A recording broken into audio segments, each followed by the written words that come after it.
welcome back. So let's start at question 20.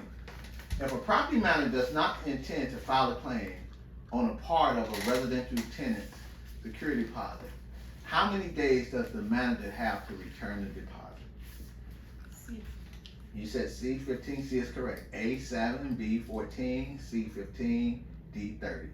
Basically, it's 15, and that comes from chapter 18, which is the property management section for the exam. Moving on to 21. How much is the state intangible tax on a new mortgage of $245,000?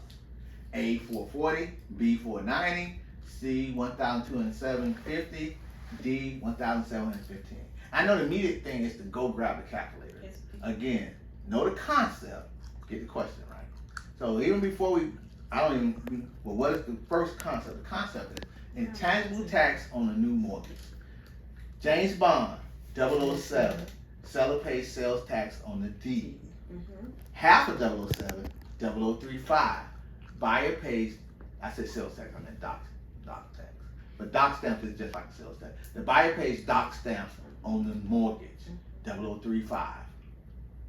Intangible tax is only on new mortgages, which we wasn't saying unless a portion of it was assumed, which is 002. 35 times 2 is equal to 70. That's another way to remember. So in this case, since I know that before I grab my calculator, I'm already thinking which one I'm using. Clearly it says intangible, 002, times the new mortgage of $245,000, depending how some people are better proficient in math than others. 245 times 2 is 490. So the answer is $490. Okay. 22.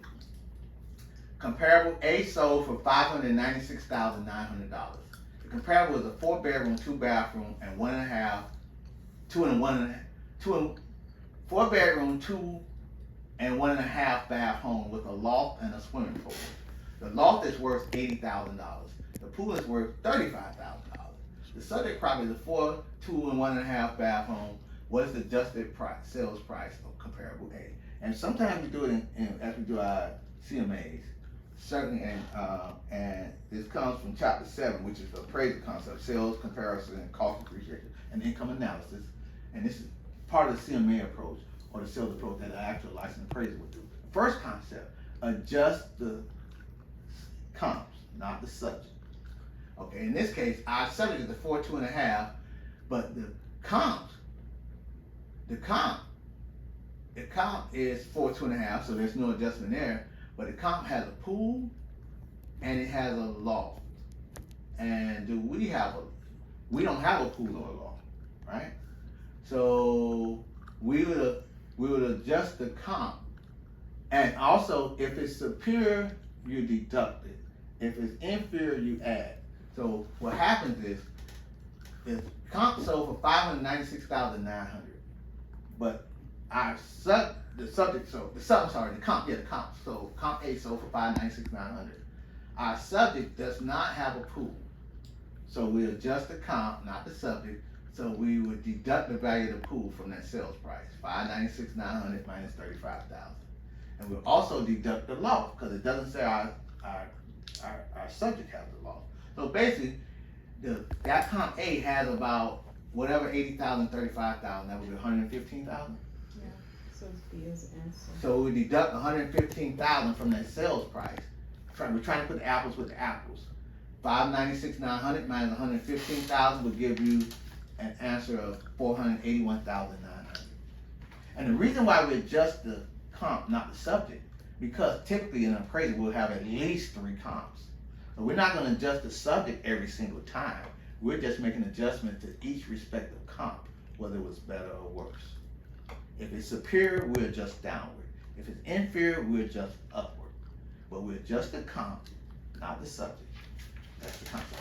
I want the students obviously to get the math question right, but more so know the concept.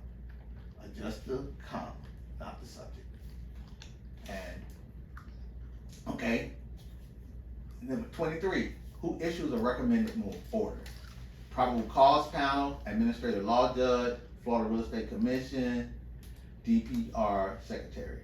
The answer is B, administrative law judge. The probable cause panel, they're the one that comes up with the and you know, when they feel that they have findings for a case, two of the 7 FRET members constitute the probable cause panel.